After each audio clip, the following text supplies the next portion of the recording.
Welcome to your Artsy Girl podcast. I am your host, Christina Carrere. This is a podcast about art, poetry, and anything about creativity. Sit back, relax, and get your dose of brain food to get your creative juices flowing.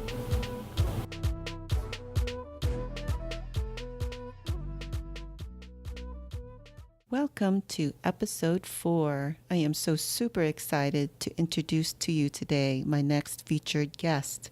Her name is Ire'ne Lara Silva, and she is the author of 2 poetry collections, Furia, Mouthfeel Press, 2010, and Blood Sugar Canto, Saddle Road Press, 2016, which were both finalists for the International Latino Book Award in Poetry, an e-chapbook, Enduring Azucares, Sibling Rivalry Press, 2015, as well as a short story collection, Flesh to Bone, Aunt Loot Books, 2013, which won the Premio Aztlán. She and poet Dan Vera are also the co-editors of Iman, Poets Writing in the Anzalduan Borderlands, Aunt Loot Books 2017, a collection of poetry and essays. Ire'ne is the recipient of a 2017 NALAC Fund for the Arts Grant, the final recipient of the Alfredo Cisneros del Moral Award, the fiction finalist for Arrojo's 2013 Gift of Freedom Award, and the 2008 recipient of the Gloria Anzaldúa Milagro Award. Ire'ne is currently working on her first novel, Nasi. Her new collection of poetry, Cuicacalli, House of Song, is forthcoming from Saddle Road Press in April 2019. For more information about her and her work, please visit her website, irenelarsilva.wordpress.com, and that's spelled IreneLaraSilva.wordpress.com. Hi, Ire'ne. Thank you for coming onto the show and sharing with me your work and accomplishments. I understand you have a new full-length poetry collection entitled Cuicacalli, House of Song, published by Saddle Road Press. Can you tell me what that title means and what was the inspiration behind this collection?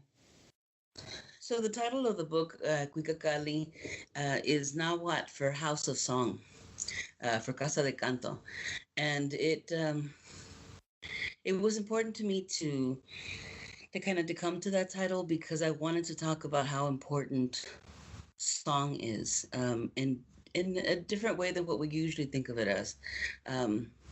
Not just song as entertainment, not just song as emotion, not just song as art, but how song is tied into resistance and how song is tied into our identities, and the different ways that works out in our lives, in different aspects of our lives. What about, can you kind of elaborate to the audience that don't know offhand what Nawe is? So now what is the language? The language, the culture, what's commonly referred to as the Aztec culture of Mexico, which is very tied into, for a lot of people, their identity as Mexican American or as Chicanos. It's a little bit of a circuitous kind of explanation, but for a lot of Mexican Americans, it's very evident that we have, an indigenous ancestry. Right. And we still have a lot of indigenous influences in how we eat, what we eat, in our language, in our culture, what we look like, our aesthetics, even the rhythms of the way we speak. Right. There's still a huge influence of different indigenous cultures. And of course, there's many indigenous cultures in Mexico and of course, throughout Mexico, Central America, South America, all the Americas. But the problem is that, due to colonization, due to violence, due to shame, due to, assimilation to the U.S., due to all these different factors, a lot of us can't specifically say, we belong to this ancestry, we belong to this nation, we belong to this group. We aren't able to do that. Right, right. Interesting. And that happens in most areas. I want to say that is also happening in the Philippines. I understand Puerto Rico also. I mean, when you have a lot of cultures melding. And can't, just pinpoint it to one thing. And then, Correct. and then it's also the difficulty of, what's the term? One of the terms that I've heard a lot more recently is, detribalized native is, Yes, we don't have that name, but yet, how can we deny who we are? How can we deny what we exactly. are? So it So, would be just as much of a shame to suddenly say, oh, we're just Spanish and we're nothing else, because right. that's a complete lie. And you it's know, almost kind of, yeah, and then acknowledgement, mhm, and also a reclamation, reclaiming that identity as well, or acknowledging that, exactly. as you said, not Mhm. just say identify with the predominating colonized culture, you know. Exactly. And then part of the difficulty too, specifically with Chicanos and with Nahuatl and with Aztec culture, is that, a lot of people will say, well, unless you have a very direct connection, or how do you know you're not, more Mayan or more Huichol or more, any of these other groups? But, there's been historically, Chicano identity has had a lot of Aztec, Nahuatl, and Mayan influence. Um, and so, there's arguments about what's appropriation and what's appreciation and what's acknowledgement of our being indigenous. And it's a very complicated space, Yes. especially being in the US. Like, what is in our relationship with people, with indigenous people who are, registered and recognized as being Native American. So there's a really odd, sort of difficult, sort of ambiguous, ambivalent space to exist in, but that's the truth of who we are. Right. Why do you call yourself a Chicana feminist poet? I know that in your bio you stated that, in one of them at least. And what does a Chicana feminist entail, and why do you think it's important? I think someone else used that, but I'm cool with it as a description, um, Okay. because feminism, because I do believe in equality and inequity.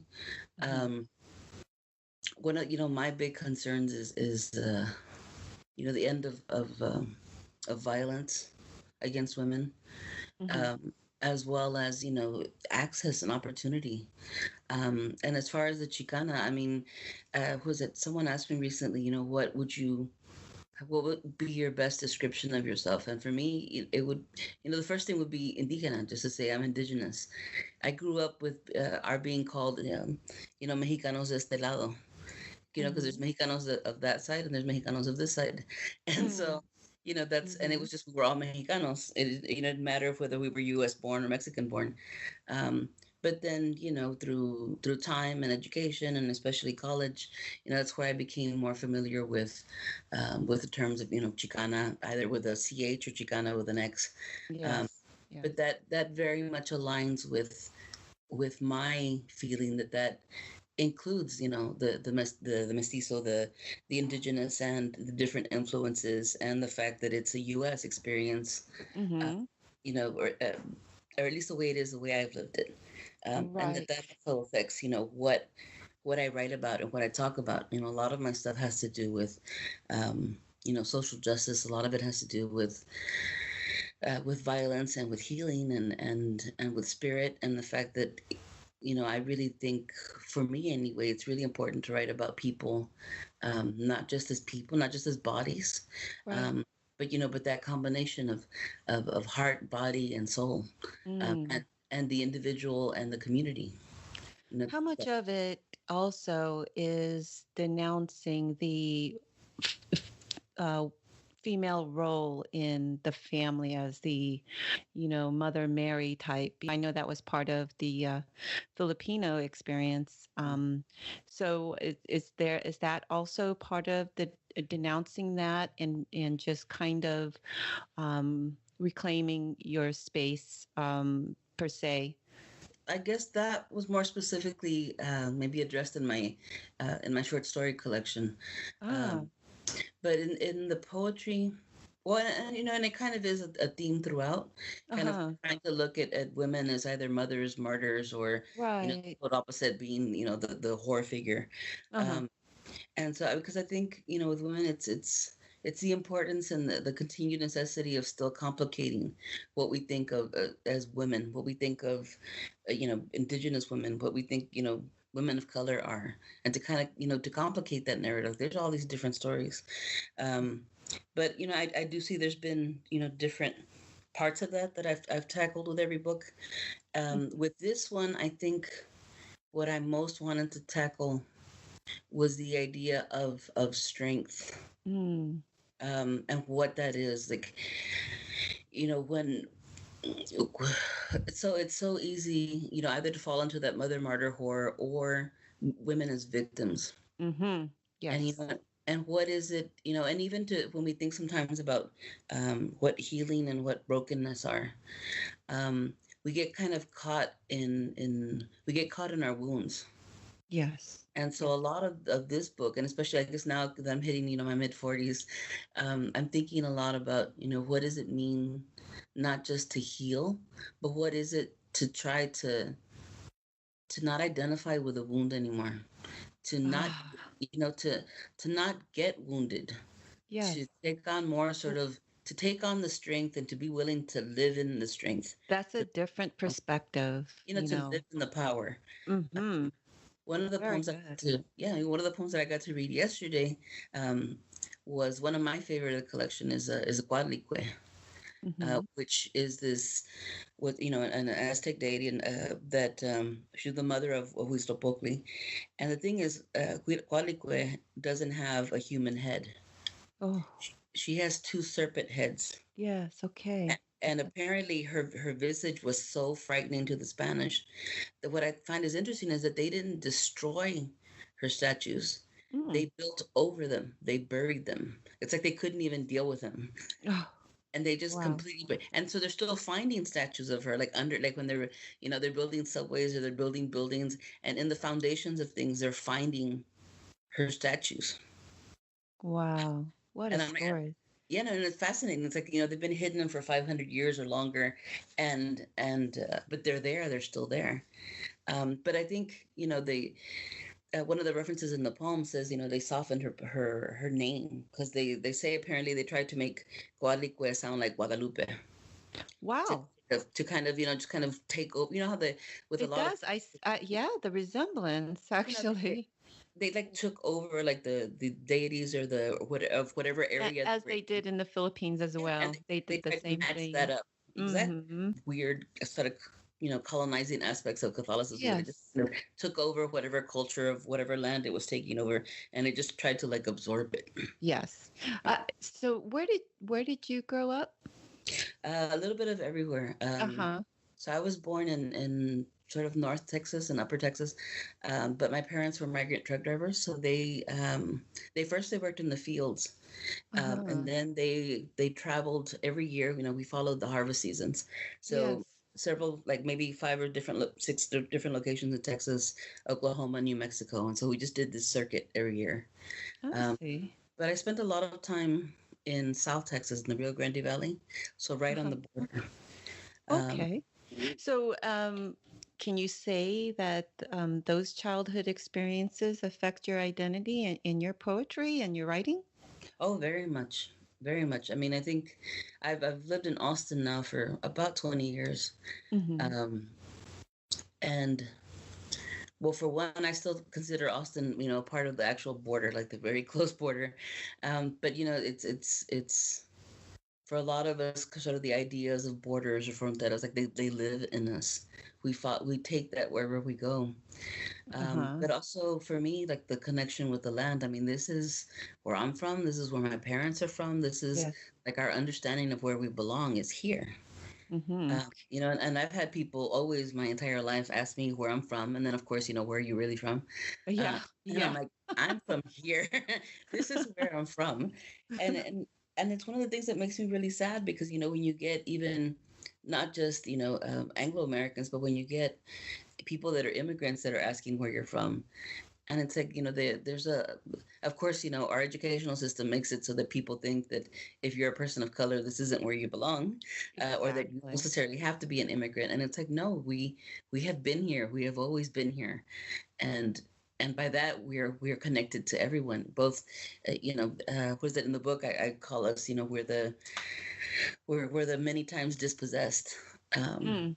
but Mhm. but this is where we are. This is our land, and by extension, all these people who are related to us, either as indigenous, as Mexican, as Latinos, as whatever, you know Right. everyone, we are all related. And so this is not just specifically where I say I belong. This is where we all belong. Mm-hmm, mm-hmm. Well, I mean, if you want to go back in history, the borders back then were different. It encompassed mostly all of America before those, the borders that we know now. I know this is kind of broad, but can you remember a particular incident in your childhood that might have opened your awareness to the need to express your deepest thoughts and emotions? I mean, I can go back to one incident in my childhood. Do you have a particular incident like that? Several different ones. I kind of the with short story, with writing fiction. That Mm-hmm. was probably when I was about 8. Uh, Yes. Uh-huh. that was a nightmare that I needed to write down because Uh-huh. I didn't have I didn't have anyone to go to tell them. Yeah. And Yeah. with poetry, I think poetry started off with just like, well, it actually started off with songs, with music. I mean, there was, Mm. I fell in love with the way that lyrics were composed, Yeah. um, in Mexican music, in both conjunto and like, ranchera, mariachi music. I Yeah. fell in love with the way that the words were structured, with the way they sounded, with their rhythms. So it was very much, connected. Poetry was connected to song for me from really, really, early on. Yes, I can relate to that as well. So yeah, early on and then into, I'm sure as an adult, and is there a particular moment that you discovered poetry? As an adult, it Mm-hmm. was actually, I think, when I went to college. Um, Yes. Okay. yeah, and I started poetry. I mean, by then I'd already written tons of poems, but I didn't really feel like I found like my voice, or what Right. I wanted to write about until I was in college. And unlike a lot of people who start reading their poetry, in cafes or in different, school related things, um, I I mostly started reading poetry at protests Oh. and different things like that. And so it's a really different kind of relationship to your audience if you're reading Uh-huh. at a protest than if you're reading at a poetry slam, or if you're reading at, in a cafe. It's a Right. completely different feeling. And Mm. even though, I for a little while there, I wandered into poetry slam, and I wandered into more of the poetry as performance. And then after a while, I kind of decided to just strip all that down and just, try my best to just read as honestly and as intensely as I could, but I And know that influence is still there. I still remember what it right. is Who to were perform. your influences in poetry? For poetry. I guess the first Chicano poet that I remember really loving was Francisco Alarcón, who passed away a few years ago. Mm. Um, but I loved his work. Gay Chicano poet who was in California. Um, Before that, well, actually, I never knew that there were, Latinx poets that were published, that had books before college. I R- didn't even know they existed. Okay. So Okay. so before that, was Langston Hughes and Emily Yes. Dickinson and E. E. Cummings were particular favorites. Right. The And then, great classics. yeah, and then I Absolutely. hit Me too. college, and then I hit college, and then it was Audre Lorde and Sophia Mm-hmm. Sanchez, and but there was a ton more. I think the first poem I ever read by a Latina, I want to say, was Sandra Maria Esteves. Mm-hmm. But I was already 18, and I had to go 2,000 miles away from home to find out that Latinx people had books. Wow. Isn't that something? I mean, that's the same as the Filipino American writing experience as well. It's like, and then, we found each other, and then we kind of latched on and we built that community. Is it the same too for Yes, I you? mean, everything, your mind, your feeling, your everything, your everything just It's, blows up. It just, yes. it blows up, and it becomes incandescent with like all this amazing discovery that Right. you're part of something. part of something, absolutely. Um, so do you have any daily rituals when it comes to writing poetry? For instance, do you go about the day collecting imagery, ideas, and then write them down? How is it for you? I try as much as possible now to have no rituals at all. Okay. I Okay. try to do no schedule. I try to do no anything. Right now, where I'm at is I try to be open all the time. Yes. I've Yes. carried a composition notebook on me for at least the last 23 years. I've carried a notebook on me every day, all the time. I don't go anywhere without it. So that in case I need to write something down, I can. But Yeah. I just try to stay open to, I to see that's a common thing. Yeah. and Absolutely. That notebook. yeah, Hmm. and then I've worked, multiple jobs sometimes, and I don't have a lot of free time. I don't have a lot of the ability to kind of, take chunks of time either to write. So I do it when I can. I do it wherever I can. I just, Yes.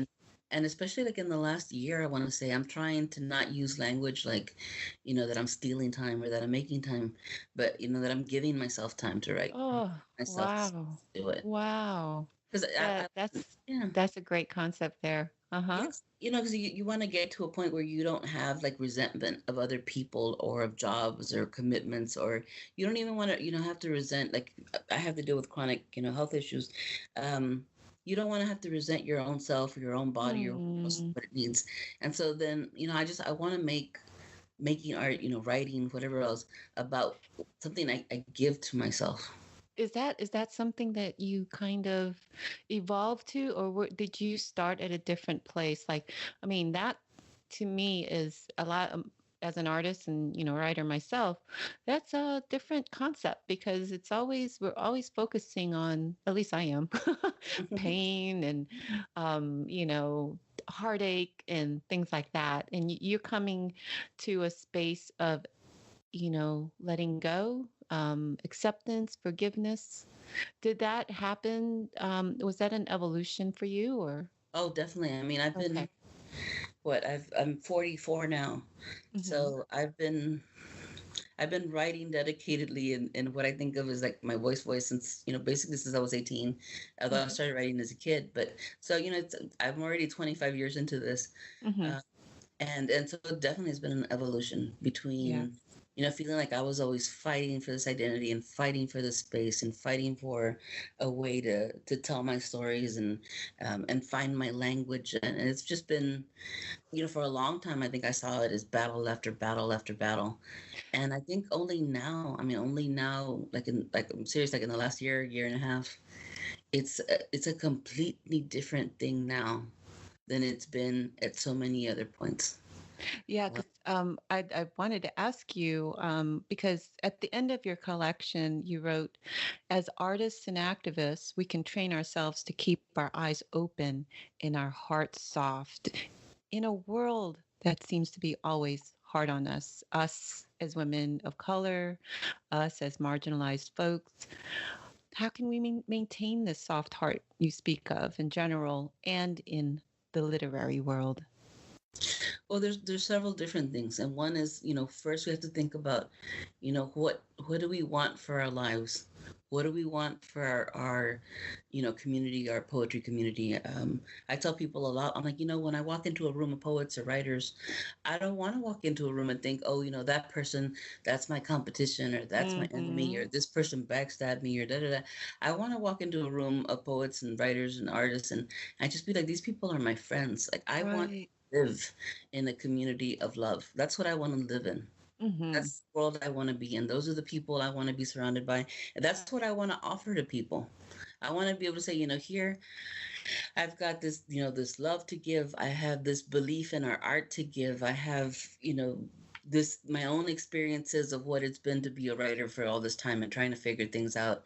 I want to give these things because they are, and this is another thing I'm kind of working on, the idea of what it is to give out of our own strength, to give out of what overflows out of us, to Hmm. say, I've got so much of this stuff.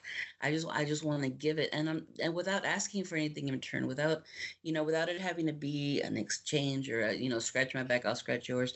But Mm-hmm. let's really figure out how to live in a community of generosity. Yes, there's quite a few poets who are denouncing that, competitive spirit that I've seen in the literary world, And I think some um, of that too, it's like it's a very sort of, it's a very American, it's a very dominant society isn't it? idea of what Mm-hmm. art is. Mm-hmm. If we're going to talk about art or doing work, for those people who do think of art as either, a way to freedom or a way to healing, Mm-hmm. why are we going to perpetuate these systems that are not about freedom or healing, about these things that are destructive either to ourselves or to our bodies or to the way that we connect to other people? It doesn't make Right. any sense. It's this, it's that colonized, oppressed sort of place Uh, that we put where we have to compete for crumbs. Compete, right? Like Barbara Jane Reyes, my last guest, Filipino Who I American love, by the poet. way. I worship her. She is amazing. Yeah, she's Work is awesome. amazing, amazing, amazing. She does denounce that as well. I mean, people are, what she call it, resume building. Mhm. I want to know you because, you know, You've your got work these is pretty connections. hot right now, and I Yeah, want to, exactly. associate with that. But, yeah. So instead of, people are building resumes and trying to clamor for that, you know, next award or whatever have you. I like your approach as far as just, freely giving your expression, your emotions, and just for the sake of it, not just for notoriety Yeah, and and then acclaim. for the sanity of it, because like I've put 21 years already into working for the state and the county. Mm-hmm. I've had to work 2, 3 jobs at a time Yes. sometimes. I'm a caregiver Mm-hmm. as well. And it's just like, if writing is what I do, when I'm not having to do all these other things, Mm-hmm. why am I going to seek out another experience that doesn't feed me? Mm-hmm. Mm-hmm. Why am I going to do that? It doesn't make any sense. It would probably be better to, be binging Netflix or doing something like that than to get into this like ugly community where all I'm doing is like, fighting other people and whatever. It doesn't Yeah. make any Yeah. sense. Counterintuitive, isn't it? Exactly. In your bio, you stated that you're working on on your first novel Hmm. entitled Nasi. Is that I'm Hmm. saying it correctly? How long have you Yes. been working on it? A very long, long, long time. I can relate to that as well.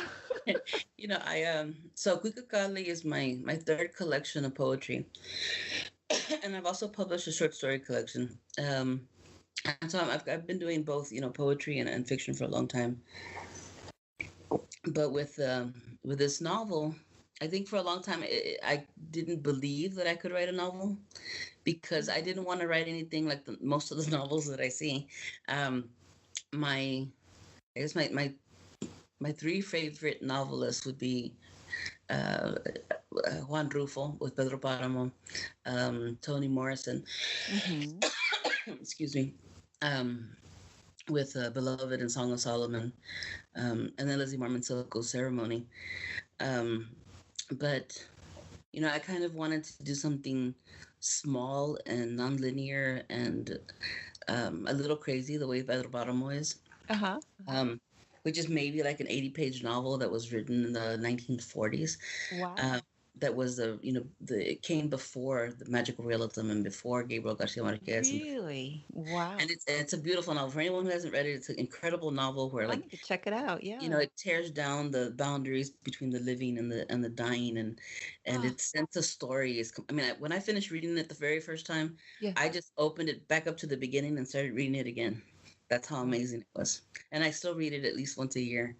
Um, but yeah, it was hard to kind of wrap my mind around the idea of how I would write a novel. Mhm. And so over the last 14 years, it's been, kind of having one idea about how it should be and then another idea about how it should be. And then what I ended up doing last year was I just totally tore everything apart. Took all the different scenes, completely tore them apart, disconnected everything, and and tried to go back to my first idea about how I thought this novel should be. And apparently, having gone back to the first idea that I had back in 2005, Uh-huh. is now making it work. So now it's at about 100 pages, and I Okay. feel like it probably won't be more than 150, but I feel like I've got it now. I Great. get it now. And also, I think it was going to take this long for me to feel open enough to Uh-huh. be able to tell the story without like curling up in fear of telling the story. It's part of that. Oh, I'm sorry. Getting back to your other question, it's part of, how do you keep the soft heart, and Hmm. how do you get to the point where you're willing to show that soft heart? Yes. And I think it took me this long to get to the point where I could tell the story of this novel and write this novel and do it that way. And Yes. So, I okay, I see you were at a different you were at a different spot when you began the novel. Yeah, and this novel's taking on a lot of things. It's taking on, different gender and sexual identities. It's taking Hmm. on different cultural and national identities. It's taking on border and environmental justice and um, violence, and kind of exploration, and just all these grief, just all these things kind of in this novel that are really hard to do if you're Wow. not just willing to go into. I talk a lot to people about, because I can't find any comparison that works better for me. I talk a lot about the parallels between writing and boxing, even though I'm Yeah. not a boxer.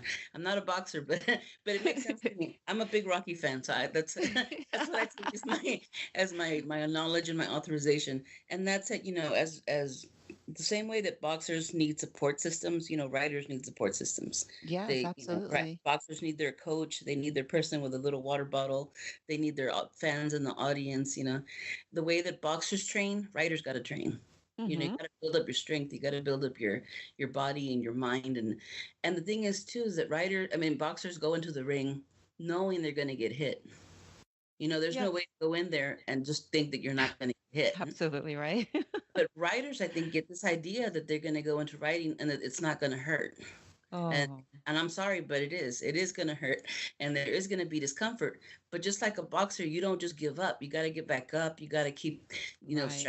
For strategizing about. writers, it would be the rejection and, the criticism and Well, the lack of or support. and sometimes too, like it hurts to really explore your own emotions and to explore your own past and your own Yes. stories. You hurt for yourself, you hurt on behalf of your characters, and that's just in the writing itself. But you're right, like it also includes rejection. It also includes the external parts of being a writer. um but the so it's how do we as writers become fighters like this Hmm. without being completely overwhelmed by the violence or by the hurt. Right. And And it takes heart to keep going, right? exactly. I And mean, you think that's about what, boxers, yeah. That's what people love about like the boxing movies and the fighting movies. It's the person that wins isn't the strongest person. The person that wins is the person with the strongest heart. yes, And yes. so with writing, you can't, and it's not about winning, like as far as publication or prizes or audience or whatever, but the writer who I think the most satisfying thing is to write the thing you most needed to write, to tell the truth you most needed to tell. And to Hmm. do that, you got to have the most heart. Yes. Wow. Irene, it's been amazing learning about you, your journey and evolution as a poet and writer. And I thank you from the bottom of my heart for sharing them with me and the audience. I hope that our paths cross someday. I I hope mean, so too I someday. know And because thank you're you. super cool. And I'd love to meet you in person one day. So please, please keep in touch, okay? I definitely will. Thank you. Everyone, that is it for now. Please stay tuned for next week as I feature another guest artist on the show. In the meantime, stay inspired and have a great, creative, and productive week. Bye, Irene. Bye, Christina. Thank Take you. care.